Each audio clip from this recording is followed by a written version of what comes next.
Star Trek III has always been an underrated entry in the franchise. It's not a riveting submarine movie in space like Star Trek II. It's not a fun comedy adventure like Star Trek IV, but it's a really solid film with some strong character work and a few powerful emotional beats.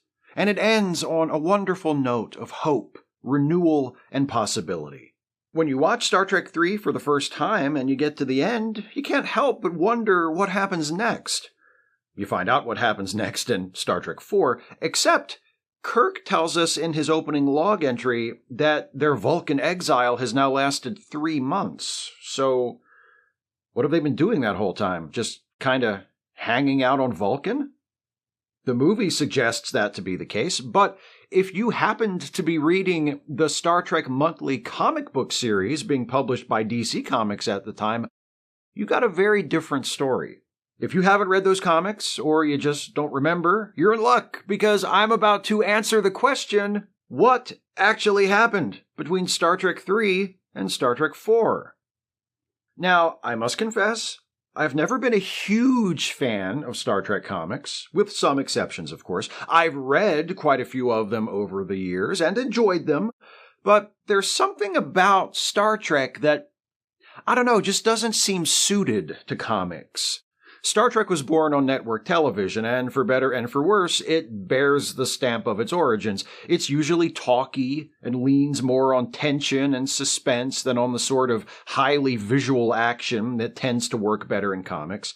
The result is that often you wind up either with a Star Trek comic that is true to the show and thus kind of boring, or a comic that is exciting and action-packed, but doesn't really feel like a Star Trek story.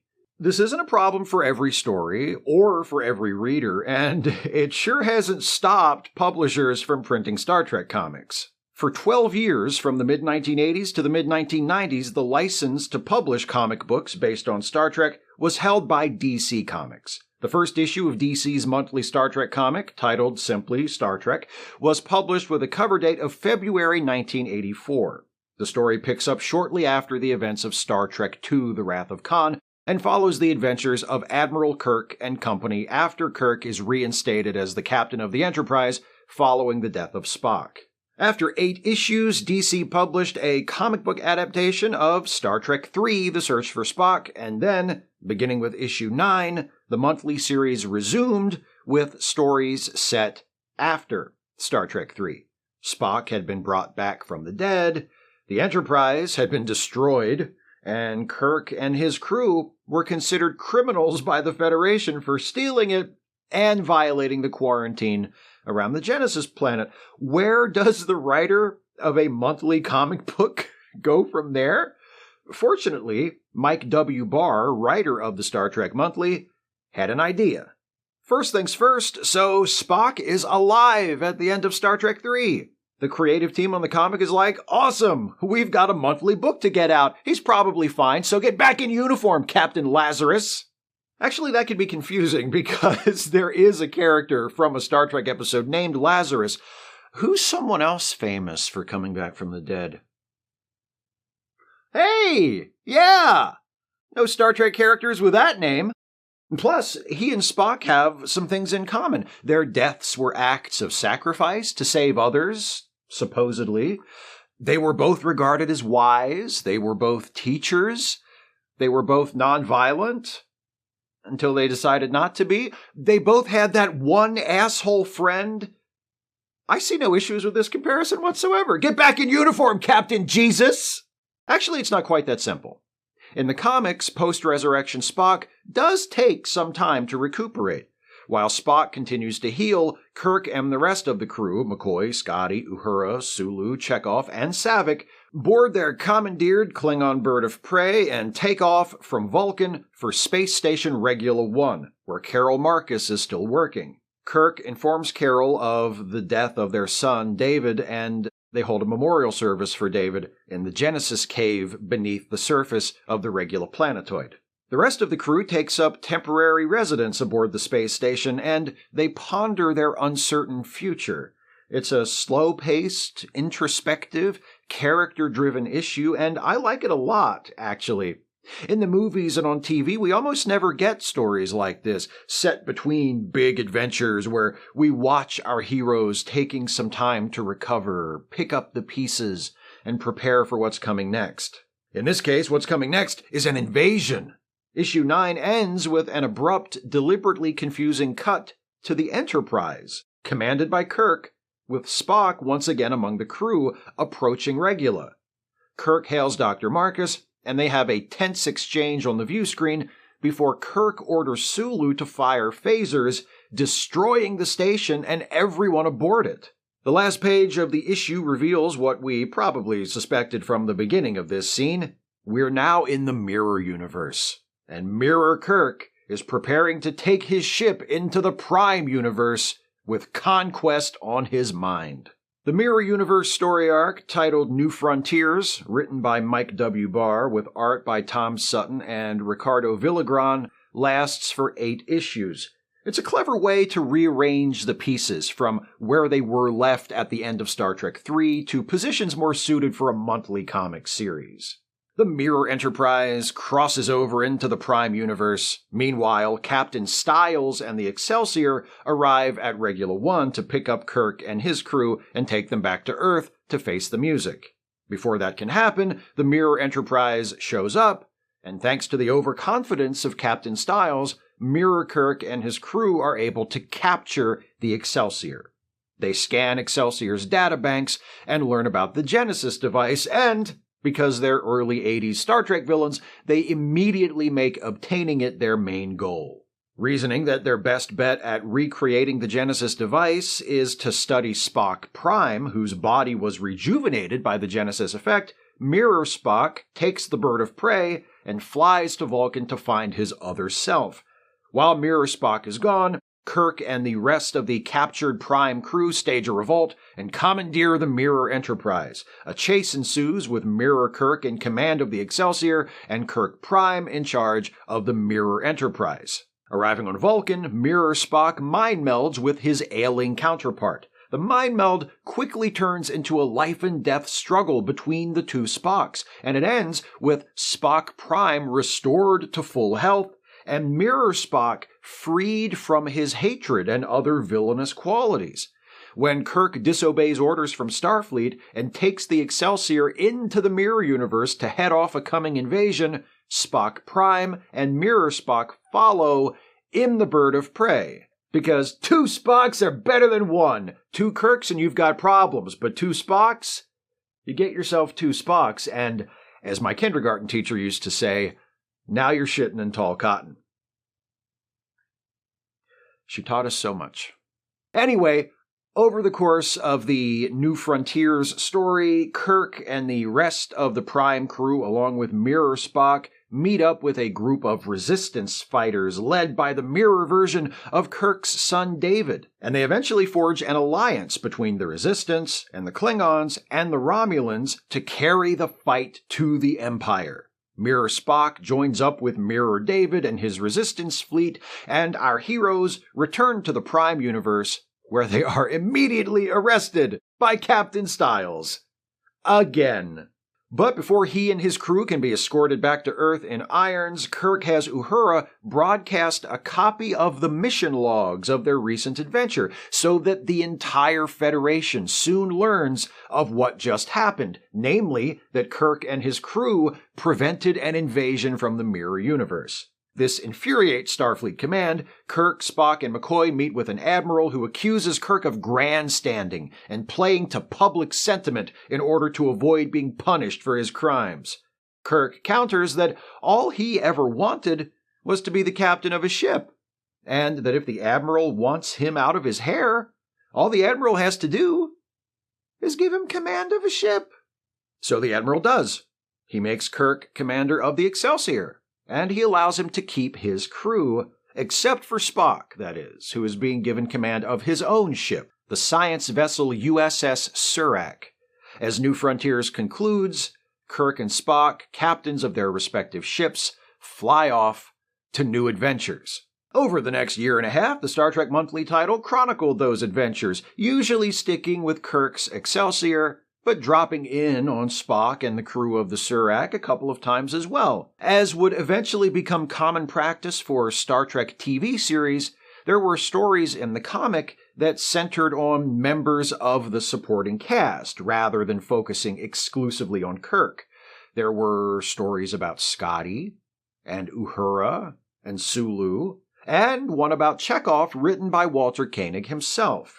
Mike W. Barr left the title, and for several months, scripts were provided by a series of writers, including Koenig, prolific Star Trek novelist Diane Duane, and others, with Len Wein finally coming aboard for an 8-issue run starting with number 32. Tom Sutton and Ricardo Villagran remained the regular artists. The second issue of Wein's run, Star Trek number 33, is titled Vicious Circle and was created to celebrate Star Trek's 20th anniversary. In it, Admiral Kirk's Excelsior receives a distress call from Captain Kirk's Enterprise.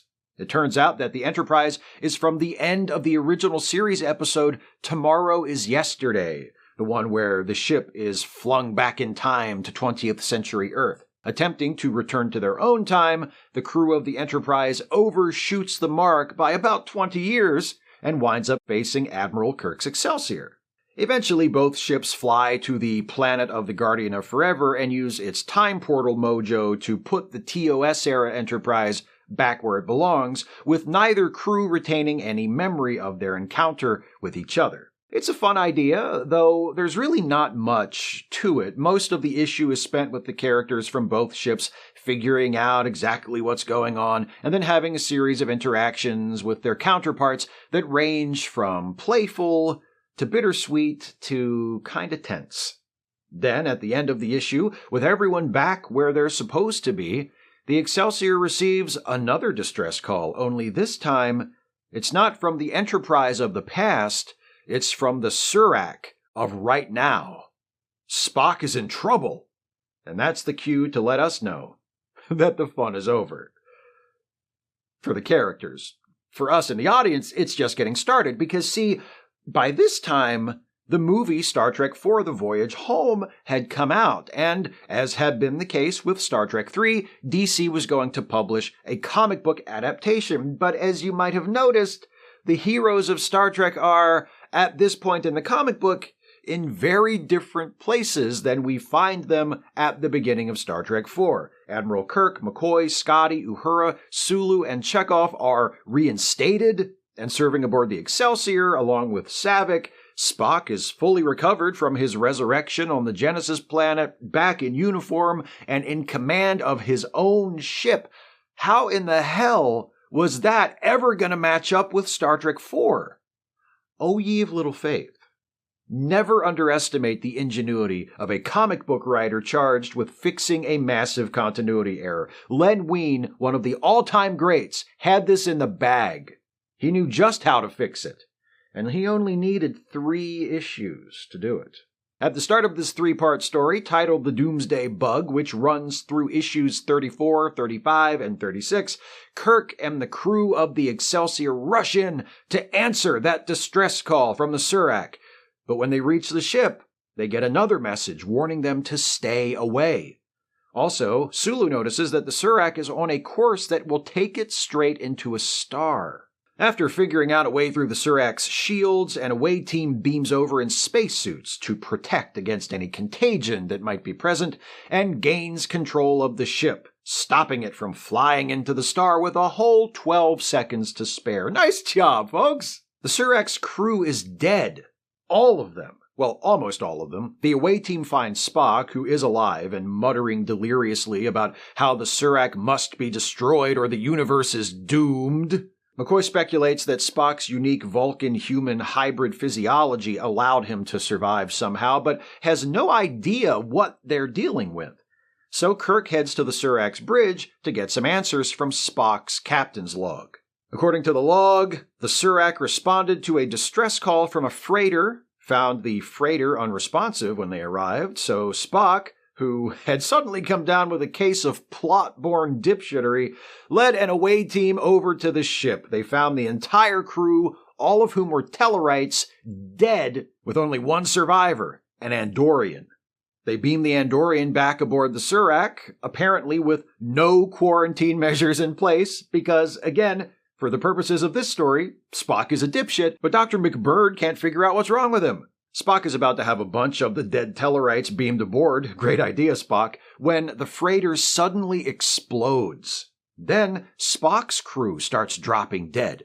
Spock himself is afflicted and manages to set the ship on a course for the star, then drag himself to sickbay before he collapses. The last thing he notices before lapsing into delirium is that the Andorian survivor from the freighter is missing. Scotty notices one of the Surak's shuttlecraft is missing, suggesting the Andorian escaped before they arrived. McCoy is like, hey, so I think Spock had the right idea about destroying this ship. They stuff Spock into a spacesuit, beam back to the Excelsior, and send the Surak flying into the star. McCoy has Spock put in an isolation tube to keep him from spreading the contagion to anyone else. They locate the stolen shuttlecraft, which is heading for Romulan territory. Kirk wants to go after it, but others in the crew point out that relations with the Romulans are kind of tense, and a Starfleet ship just flying into their space without permission like that might, start a war. But Kirk is like, hey, did you forget who you're talking to here? Do you seriously think I'm not going to take us on a dangerous mission into enemy territory that could put the fate of the entire galaxy in the balance? Come on, people.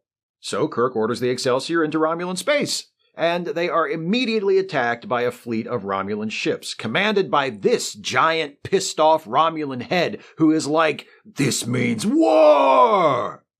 Kirk tries to smooth-talk the Romulan commander. He's like, dude, we didn't come here to start a war. We're just after our missing shuttlecraft, which is carrying a deadly contagion, by the way. But the Romulan commander says, well, don't worry about it, because we found your missing shuttlecraft like an hour ago, and there wasn't even anybody on it. Kirk's like, it could still be contagious. You should destroy that shuttlecraft. But the Romulan commander says, nah, we're going to keep it, and you have 3 minutes to surrender, or we're just going to blow you up. Talk to you in a few. Well, it sure seems like them Romulans have got our boys dead to rights. But you'd better believe old Jim Kirk's got a plan to get out of this mess. And it just might be crazy enough to work. Kirk takes Scotty, Sulu, and Chekhov to the Excelsior shuttle bay, where the Klingon bird of prey they captured way back in Star Trek III has been sitting all this time. Kirk's plan, cloak the bird of prey and send it around behind the Romulan flagship. So they do that, and it works. The Romulan commander is like, nice move. So what do you want? Kirk tells him to please destroy that shuttlecraft, and also asks him to look at the logs from the Surak so the Romulans can understand how serious the situation is and how important it is that they find that Andorian guy as soon as possible. The Romulan commander says, sure, I'll watch the logs. Why don't you just beam on over here with them yourself? You can totally trust me. And Kirk says, sweet. Kirk beams over to the Romulan command ship, accompanied by Savick and Ensign Bearclaw, one of the original characters created for the comic. Meanwhile, on one of the other ships in the Romulan fleet, people start dropping dead. The commander of that ship is like, oh, shit, Kirk was right. That diseased Andorian must be on my ship. I'd better find him and kill him. So he does. He finds the Andorian cowering in a corner, surrounded by dead people, pleading that he didn't do anything wrong. And the Romulan commander is like, whatever, speaking to the microphone, squid brain. And then he vaporizes him. See, my headcanon for that Romulan commander is that he's a big Point Break fan, and he's always working quotes from the movie into conversations, and the other Romulans hate it, and hate him for doing it. It's just a private thought I have that makes the characters feel a bit richer and more alive, you know? Although maybe alive isn't the best word to use to describe this particular guy, because as soon as he disintegrates the Andorian and says, ha, I've destroyed the carrier, no more deadly plague for us, a bunch of the dead Romulans get up, and apparently they're plague zombies now, and they grab him, and things don't look so good for him. Meanwhile, on the Excelsior, Spock is being looked after by Dr. Mbenga. Remember him from that new show we all like? And a couple of episodes of the original series? Hi, Dr. Mbenga! Heard from your daughter lately? Anyway, McCoy checks in about Spock, and Mbenga has some bad news. The virus is kinda wrecking Spock's brain, and if the progression of the disease isn't stopped soon, even if he survives, Spock's brain will be gone. And McCoy's probably thinking, shit, and I left that remote control headset on the Enterprise. Meanwhile, some Starfleet admirals are pissed about Kirk violating the Romulan border and risking the start of a war, so they decide to send Captain Styles, the former captain of the Excelsior, to bring him back. Back in Romulan territory, Kirk has succeeded in convincing the Romulan fleet commander of the threat they face, but before they can do anything about it, the Romulan ship with those plague zombies aboard turns and attacks the Romulan command ship. A firefight breaks out between the Romulan ships, with the plague ship destroying one of the other ships, not the command ship, before jumping to warp on a course for the heart of Romulan space. Kirk convinces the Romulan commander that they need to work together to catch that ship and stop the spread of the contagion, so the Romulan commander allows Kirk to return to the Excelsior and collect the bird of prey, and the Excelsior and the Romulans all take off in pursuit. Also in pursuit of Kirk is Captain Styles aboard the USS Saratoga. This is so exciting! I wonder where it's all going to end up. Well, yeah. While the Excelsior and the Romulans continue the chase after the plague ship, McCoy and Mbenga review Spock's condition and try to figure out what the deal is with this disease. McCoy notes that it affects different species in different ways. It kills humans and Tellarites. It doesn't seem to affect Andorians at all. It turns Romulans into plague zombies, and it eats Vulcan brains. McCoy starts working on a plan to isolate the cells affected by the virus. The plague ship reaches the heart of the Romulan Empire, but the Excelsior is right on its tail. Our heroes arrive just in time for Uhura to intercept a communication from Romulan Space Command indicating that they're about to send an away team over to the plague ship. Kirk worries that they'll only spread the plague even further, but luckily, when the Romulans see the Excelsior show up, they focus on trying to kill it instead of investigating the plague ship. Scotty manages to reinforce the shields so they can withstand the combined attack from the plague ship and the Romulan planetary defenses, but things aren't looking good until Kirk's Romulan allies finally arrive and turn their guns on the plague ship. The Romulan commander contacts Space Command and has them call off the assault on the Excelsior. The next step seems obvious: destroy the plague ship and end this once and for all, but just then McCoy shows up with one of his wacky ideas. Use the transporters to filter out the virus from the infected. If it works, it should save not only Spock's life, but the lives of those Romulan plague zombies. The only catch is, the operation will consume so much power that the Romulan fleet will have to help out with an energy boost. The Romulan commander says yes, and they succeed in purging the virus from all those affected, restoring the Romulan plague zombies to their senses. As a show of good faith, Kirk leaves a sample of the virus itself, which McCoy has now isolated, with the Romulans, asking them to share the cure if they're able to come up with one. Isn't the beaming the virus out of their brains thing they just did the cure? Whatever. The Romulans allow the Excelsior to return to Federation space in peace. The outbreak has been neutralized, and war has been avoided. Happy ending. Well, except for Spock, that is. McCoy's method cured Spock of the virus, so he's going to live, but the virus reversed the repairs made to Spock's brain by the mind meld with Mirror Spock, meaning that Spock is now right back where he was when they were all on Vulcan. McCoy's like, hey, maybe if we take him back to Vulcan now, they'll know what to do, because I don't know. Also, I just cured a galaxy-threatening plague like 5 minutes ago. How much is enough for you, huh? The Excelsior crosses back into Federation space and is immediately met by the Saratoga, with Captain Styles waiting to take back his ship. Styles beams aboard triumphantly, ready to arrest Kirk and haul him back to Earth a prisoner. Just one problem: Kirk isn't aboard the Excelsior.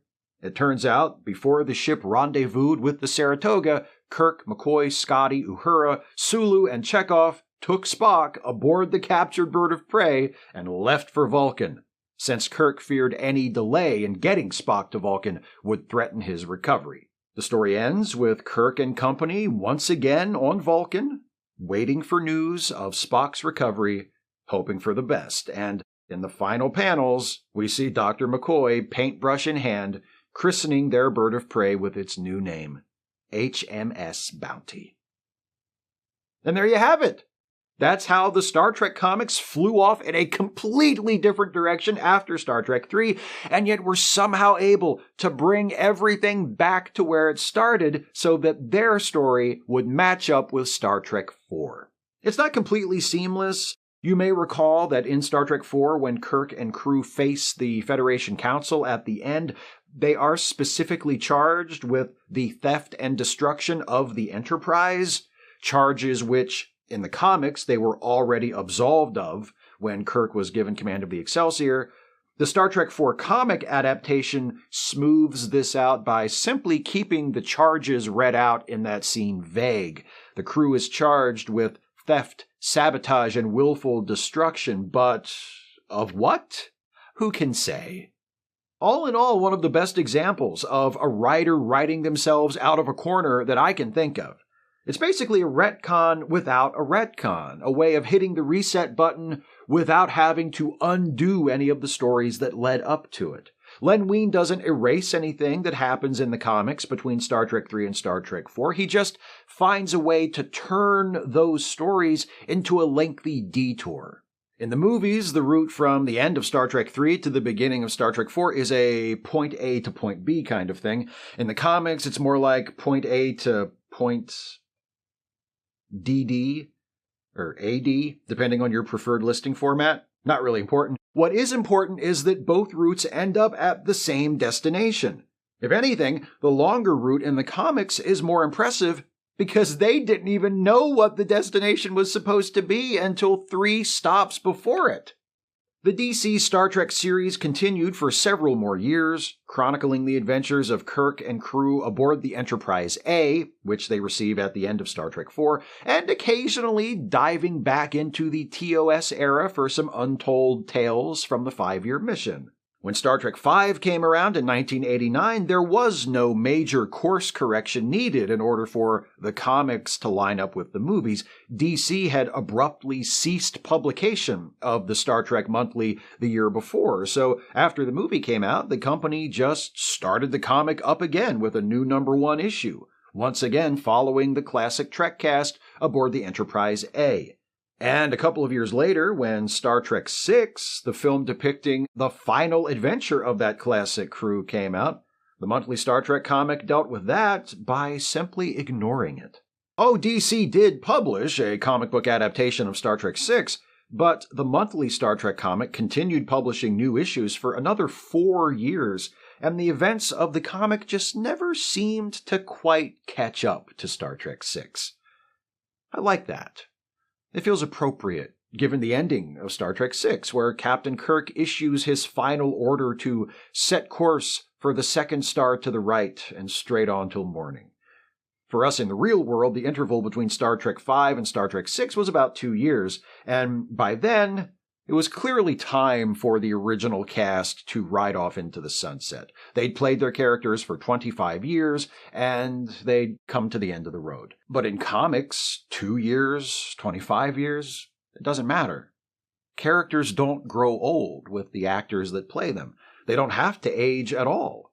As long as there are writers and artists with stories to tell, publishers willing to print them, and readers willing to read them, the adventure never has to end.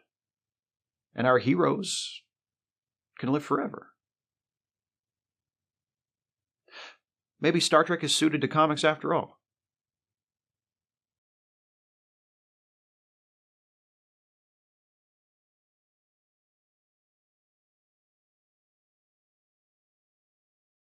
Hey folks, hope you enjoyed this one. I'm gonna let you know what the subject of the next Trek Actually video is gonna be, but before I do that, I want to give shoutouts to some of my newest Patreon patrons and channel members. First, the new patrons. They are Yannick, thanks Yannick. Dr. Strange Jove, thanks Dr. Strange Jove. Kathleen Corey, thanks Kathleen. J. Eric Thompson, thanks J. Eric. Adam Ackerman, thanks Adam. Patrick Mullen, thanks Patrick. Alexander Canate, thanks Alexander. Michael Pellish, thanks Michael. Yats, thanks Yats. Next, new channel members, once again, there's only one this time. Heather Long, thank you Heather.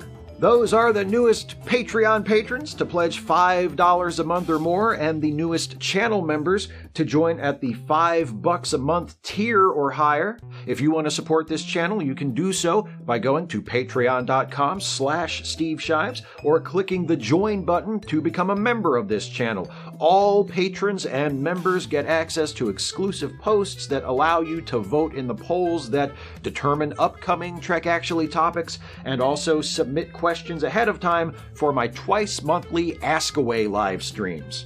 If you pledge $5 a month or more on Patreon or become a member at the $5 a month tier or higher, you get a shout out at the end of a Trek Actually video. If you'd rather give a one-time gift rather than a recurring monthly contribution, you're always more than welcome to do that by clicking the thanks button right below the video or via PayPal or Venmo. The links for those are in the video description. Many thanks. If you like what I do on YouTube, and especially the Star Trek related stuff, you should also check out my side projects. The Ensign's Log, the Star Trek themed comedy podcast that I'm on alongside Jason Harding and Dana Cole, and Trek Reluctantly, the watch-along stream Dana and I do every Wednesday starting at 6 p.m. Eastern on this channel right here.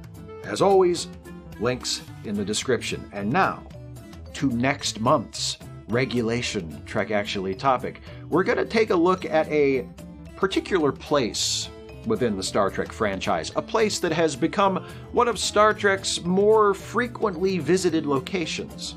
Lots of fans find it fascinating and are always happy to return to it, while, to some fans, it has become the Tatooine of Star Trek, and every time they go back, they think, really?